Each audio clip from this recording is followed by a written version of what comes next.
The American parasite. No one thought it could happen in North America. A parasite that uses your body as its personal feeding ground, taking over first your stomach, then your entire GI tract, forcing you to crave the foods it wants, while slowly destroying your body from the inside out. Governments are finally admitting that this is real. Measures have been proposed in New York and the country of Mexico to try and stop it. But by the time you watch this, it may already be too late. My name is Craig Capetta. I'm the Director of Science and Nutrition at Whole Body Research International, and have spent the last 24 months working with my team of doctors and scientists to figure out a way to stop this parasite that is already estimated to be infecting 250 million Americans. Perhaps the scariest thing is that its symptoms come on slowly. You may never even realize your fatigue, weight gain, or lack of sleep is the result of this bad bug, until it finally takes over and forces you to seek medical attention. In the next few minutes, I'm going to show you a simple test you can do to find out whether or not you've been infected, and if so, how to get rid of it before it causes potentially irreversible damage. I'm also going to expose the major government screw-up that allowed this to happen, and how they are now scrambling to fix it. Warning, the information I'm about to share with you is controversial because this parasite comes from the most unlikely place, your food supply. In the next few minutes, I'm going to expose the manipulative practices of several very large corporations, companies like General Mills, Nestle, and Coca-Cola, that they prayed the public would never discover. It's a tangled web of bribery that makes your average politician look like a saint, and they are currently spending tens of millions of dollars in false advertising to try to cover up what they have done. But it's about time someone pulled back the curtain. That's why I've spent a considerable amount of time and my own money over the last few months creating this video that they do not want you to see. So if you're serious about the health of your family, turn off your cell phone, take a seat, and make sure you watch every word of this presentation. What you are about to see and hear may shock you, but it may also save your life. Let's get started. The year was 1950. The death rate by heart disease in America had jumped to an astonishing 30%. Only far back as the 1900s, it was 10%. In just 50 years, deadly heart attacks had increased by a factor of 3 times. People were dropping dead at an alarming rate, and no one could figure out why. Then, on September 24, 1955, America's own president, Dwight D. Eisenhower, suffered a heart attack, sending the entire nation into a panic. The crisis was now real. On Monday, September 26th, the Dow Jones plunged 6.5%. The total paper loss of the day was $14 billion, the largest ever, including that of the Great Depression.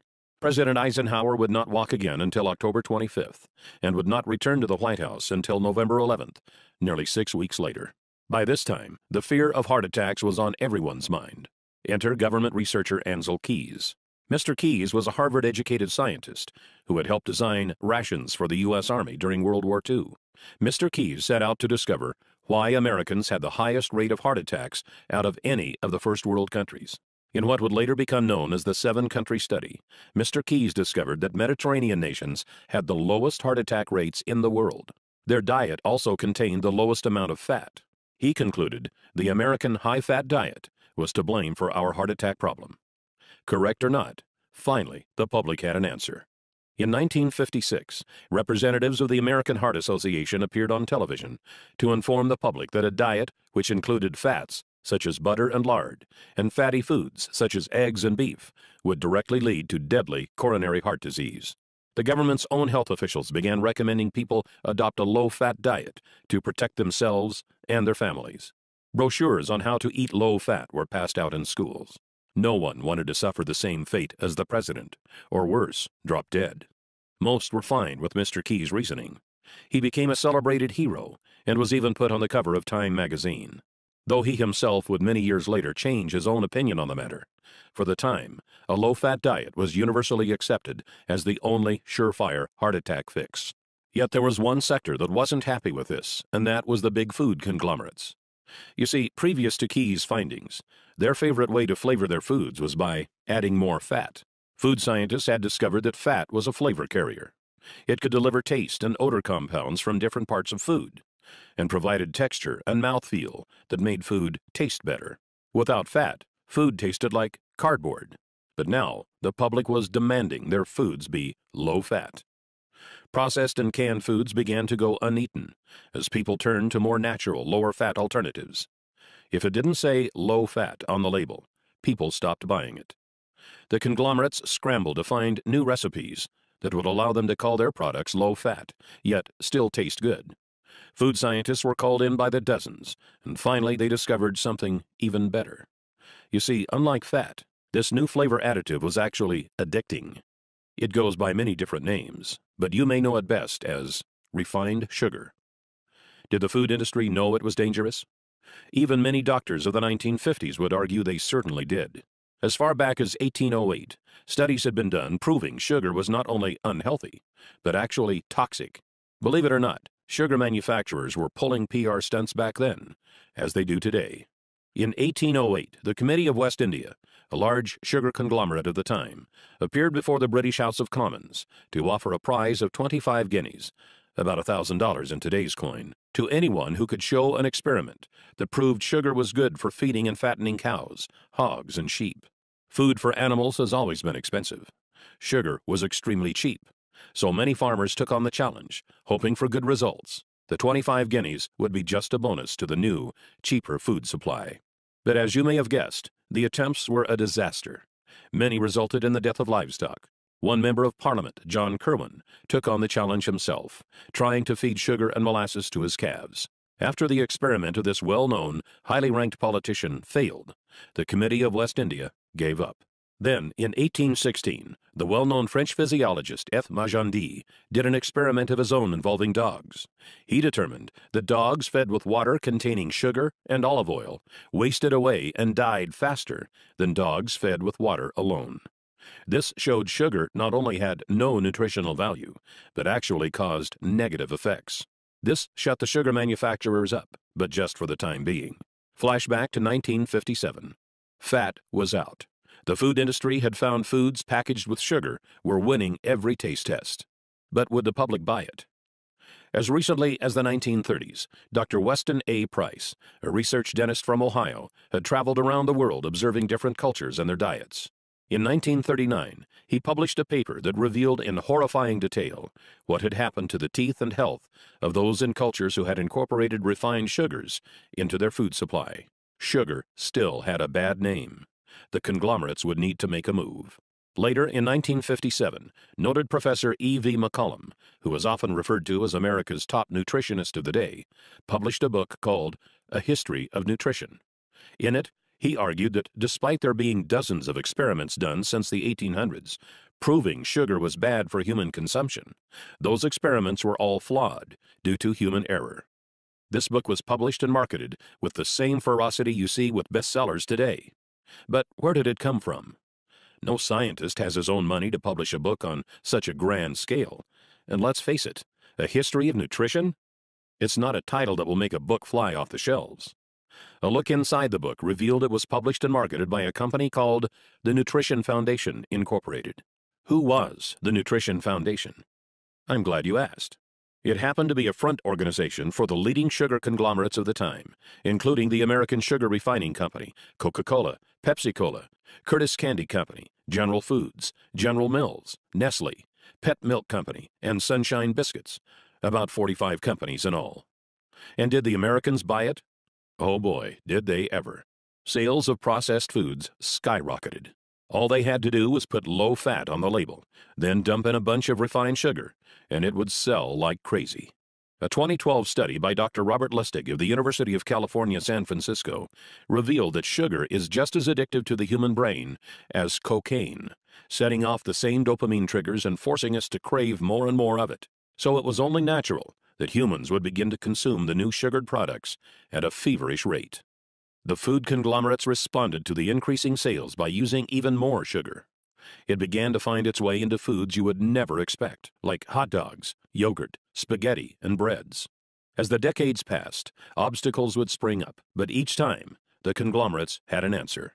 In 1965, the Fair Packaging and Labeling Act began, requiring their products to be honestly and informatively labeled. By this time, the public wasn't so hot on sugar anymore, but that made no difference.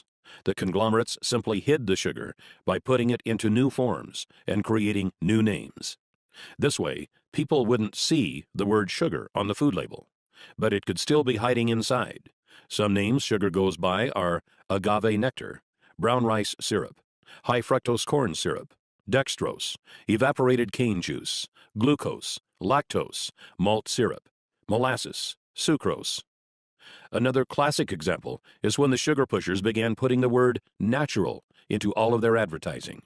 Made from natural ingredients became their slogan. But all refined sugars are made from natural ingredients. So is cocaine and heroin. During the 1970s, armed with new studies showing the dangers of refined sugars and exposing them in all of their forms, the American public began to wake up. For the first time since the 50s, sales of certain high-sugar foods slowed down. But the conglomerates had prepared for this and had been hard at work developing yet another weapon of their own: artificial sweeteners. Perhaps the most notorious of these was aspartame, more commonly known as Equal or NutraSweet. The story of how it became approved by the FDA is startling. By this time, the diet craze was in full swing, and the diet food market was a billion-dollar industry. It was banned in 1973, and another artificial sweetener, cyclamate, had recently been banned when it was found to cause tumors in tests done on animals. Aspartame was initially also rejected by the FDA, but its developer, G.D. Searle, was not having it. Searle presented the FDA 100 different studies that showed it was harmless, studies G.D. Searle had funded themselves. Why not? They knew if they could get it approved, they would make billions. But despite what their studies said, every time an independent study was done, it was found to be dangerous for human consumption. For the first time in history, the FDA sought criminal investigation into a food manufacturer for misrepresenting the safety tests of a product. What the investigation revealed was shocking. Deceased lab animals from the tests were not autopsied for months or even years after their deaths, so that rotting would render any tumor data inaccurate.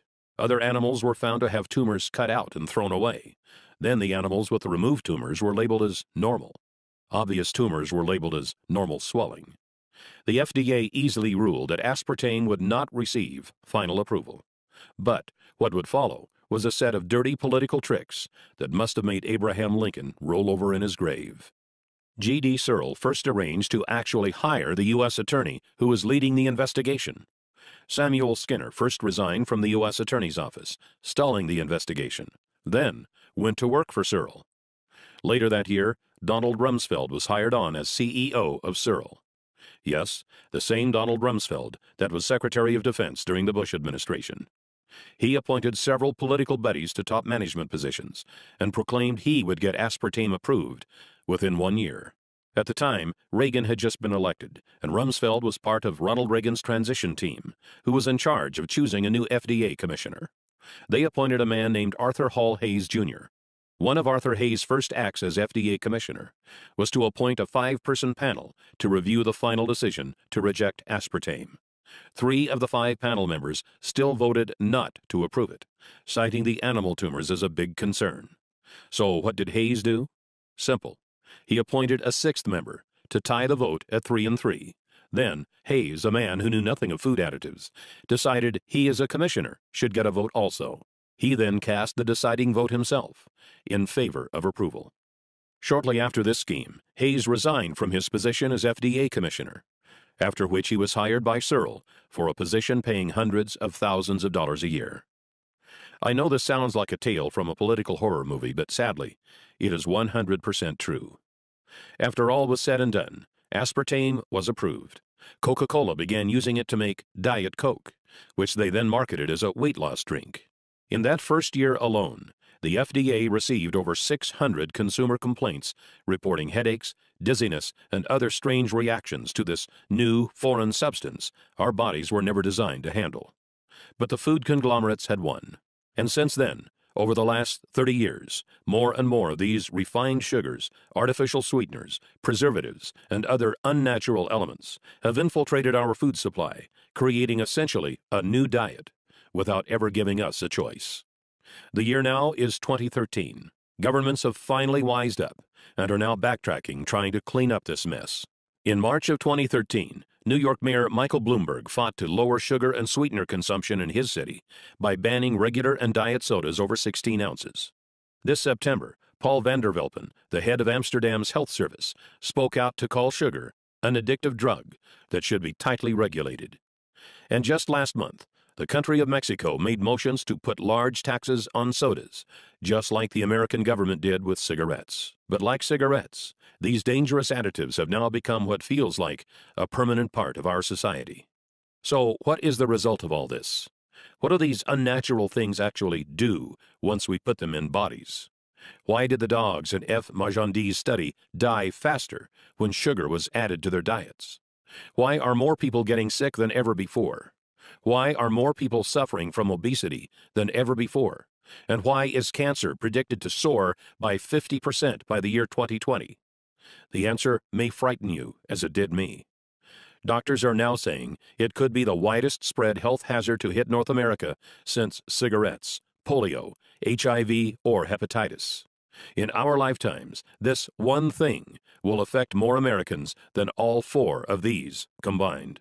In 2005, molecular biologists at Rice University estimated it was already affecting 70% of the American population. What is it?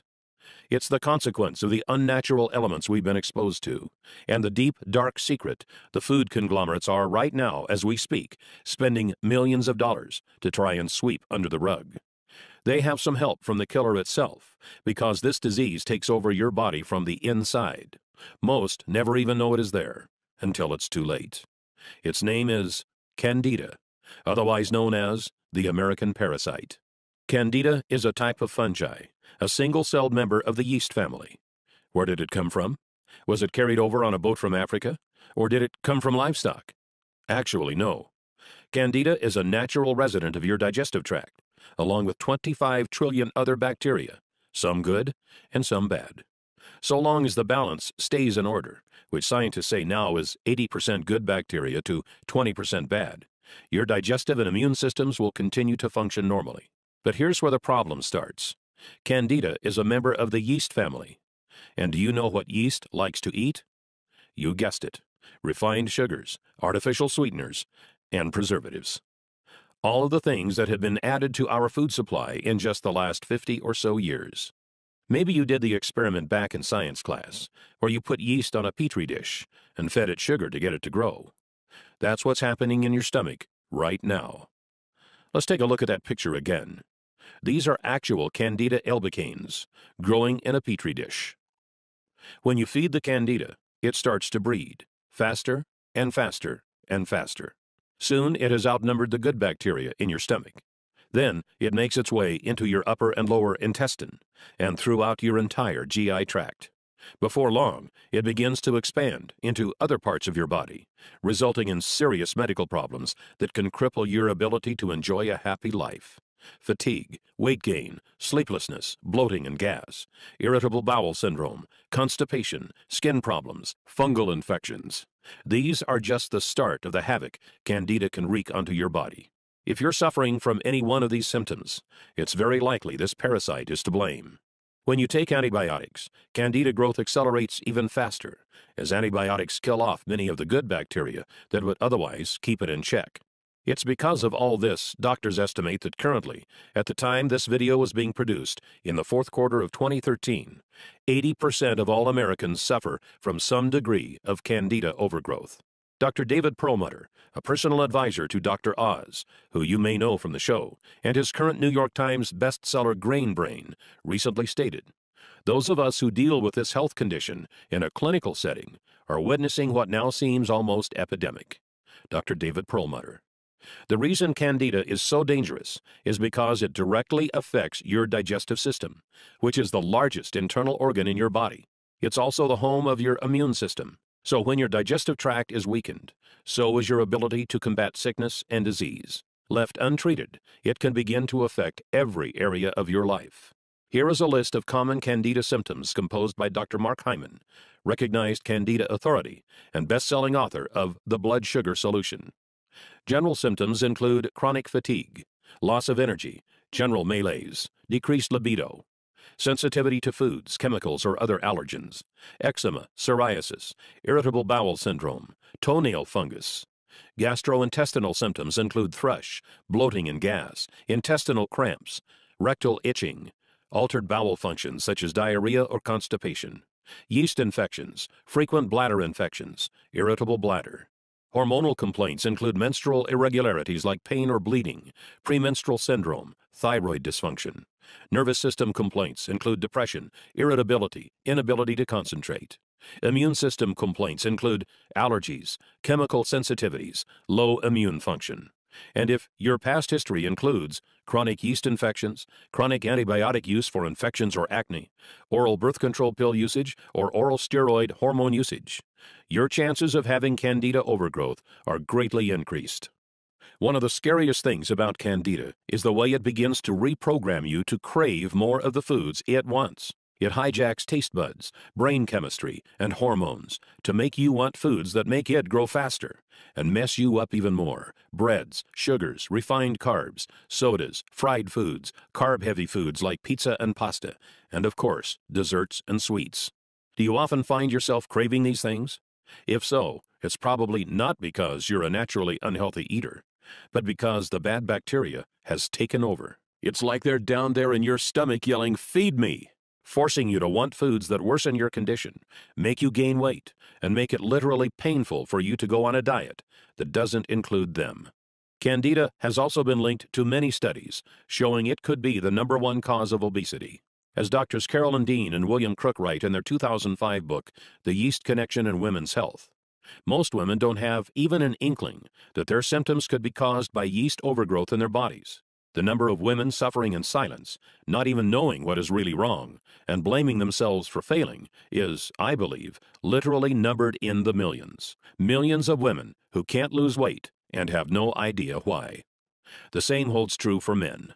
Once the excess yeast is destroyed, many find they are able to lose the unwanted weight quickly and easily, even that stubborn belly fat most diet plans can't touch. So now let's talk about how to fix it. Here's the good news. To start feeling better, you don't have to necessarily get rid of all of the Candida. You just need to balance them out. As I mentioned before, your gut is also home to a lot of good bacteria. To start feeling your best, you just need to get to the 80-20 balance. 80% good bacteria, 20% bad bacteria. There are 2 ways to do this. The first is going on a real, all-natural diet. That means completely eliminating all processed foods, refined sugars and carbs, artificial sweeteners, and also white breads. Then supplement your body with foods that are high in a special kind of good bacteria called probiotics. Probiotics are clusters of good bacteria that, like a powerful army, go into your stomach and form colonies that far outnumber the Candida. They were first brought to attention in 2008 by Nobel Prize-winning physiologist Eli Mechnikov. Noting that Bulgarians at the time lived longer than anywhere else on Earth, he set to find out why, and deduced that it was because of their yogurt-heavy diet. He even named the first probiotic strand he discovered, Lactobacillus bulgaricus, as a tribute to them.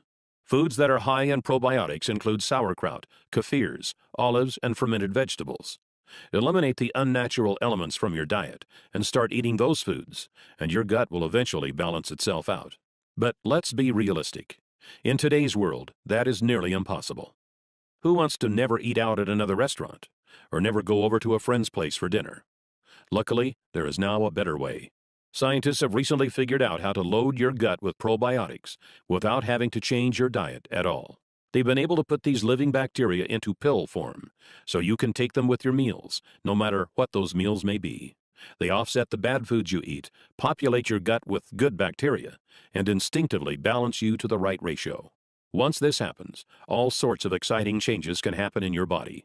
You have more energy, feel more alert and more active. You can focus better on work. You feel smarter, more productive, more creative. Many no longer have the need for coffee or caffeine, as your body is now able to get more energy from food and tap into it easily. Dr. Alan Walker, professor of nutrition and pediatrics at Harvard Medical School, recently stated, "Evidence from clinical research demonstrates that adding good bacteria to the diet promotes a healthy digestive and immune system. This makes your disease-fighting ability stronger, so you get sick less often." In a 2001 study, Children from daycare centers in Helsinki, Finland, were given milk with and without probiotics. Those who drank the probiotic-enhanced milk were 17% less likely to get a respiratory infection and 16% less likely to call in sick because of illness.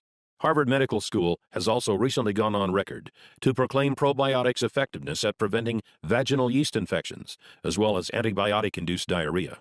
Dr. Michael F. Roizen, New York Times best-selling author and chief wellness officer at the Cleveland Clinic, recently said, "Taking probiotics is a habit that can really benefit the digestive system, which is intricately connected to our overall health."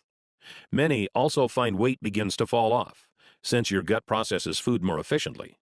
If you've had trouble losing weight in the past, it could be because the Candida have clogged up your digestive tract, which can greatly slow down your metabolism. You'll also notice those carb and sugar cravings fade away. You'll actually find yourself craving good, healthy foods that make you look and feel great. All in all, your digestive tract contains 60% of the cells in your body, so it's no surprise that clearing it up can make you feel like a whole new person. Oh, and before I go, I feel it's important I tell you about one more thing. It's important we talk about the costs of not taking care of your gut, because this is not a problem that fixes itself. If you are currently suffering from fatigue, irritable bowel syndrome, skin rashes, reduced sex drive, low energy, obesity, or lack of sleep, then chances are you are one of the 80% of Americans who has some form of Candida overgrowth. Unless you are willing to make an immediate, drastic change to your diet, symptoms will only worsen for you as the bad bacteria continues to grow. Think of it this way. Imagine if all of a sudden you decided to never brush your teeth ever again. The plaque buildup that would form is not unlike what goes on in your gut when it's untreated. Sure, you'll be fine for a while, but eventually you'll begin to get cavities and mouth rot, and then you lose your teeth, and you are out of luck. It's very likely the exact same thing is going on in your gut right now. The food that causes bad bacteria to grow on your teeth is the same food that goes into your stomach right after. So it only makes sense that it would cause bacteria growth there also. But in your gut, the consequences are much more severe. While your mouth and teeth are certainly important, they are just a small part of your body. Your digestive tract is your core. It actually contains 10 times as many cells as the entire rest of your body. Untreated, it could begin to affect your health in ways I'd never wish upon anyone. Bad breath, constipation, acid reflux, indigestion, fatigue, lack of sleep, skin problems. These are just the early symptoms. The scariest part is that with 70% of your immune system in your digestive tract, if it can't function properly, you become susceptible to not just getting sick, but to some very nasty diseases like ulcerative colitis, lupus, multiple sclerosis, and arthritis. And those can't be cured by balancing your gut. That's why it's critical you get this handled now, before it's too late. Fortunately, there's an easy way to fight back against the bad bacteria. Simply take 1 capsule of probiotics daily, preferably with a meal. Within just a few days, you'll feel exciting changes in your body. You'll find yourself sleeping better and waking more rested, but with new, exciting energy. You are ready to take on the world. You are no longer tired after meals and no longer find yourself craving bad foods. But when you do cheat once in a while with pizza or ice cream, you still feel great knowing it's not going to go straight to your hips. Don't be surprised if your bathroom habits become more regular. Since you are no longer a slave to your gut, multiple trips to the toilet are a thing of the past. Weight may also begin to fall off, as your body is now a food-burning machine, no longer a fat and sugar storage hub. You'll probably also discover you no longer find yourself needing caffeine, carbs, or sugar. Many claim their sex drive goes up as your body feels younger, sexier, and more vibrant. Your skin may even appear younger and firmer, as your body is better able to bring the nutrients from your food into your skin, replenishing your cells and giving you a healthy, youthful shine. And then, I can't tell you exactly when it will happen. It may be in a few days, or it could take a few weeks, but it certainly will happen. It's something I call the magic moment. The magic moment is when you wake up one day and realize that something is different. Your senses feel more powerful. You are more alert, centered, and on point. The air feels crisp, and your body feels alive. Your serotonin levels have soared, and your soul just feels like everything is right. Then you realize that's the way we humans were supposed to feel all along. And now that your body is running like a finely tuned machine, you know that you always will feel this incredible. It's a feeling you can't really put a price on. Our health is our most precious asset. Without it, we can't fully enjoy anything else.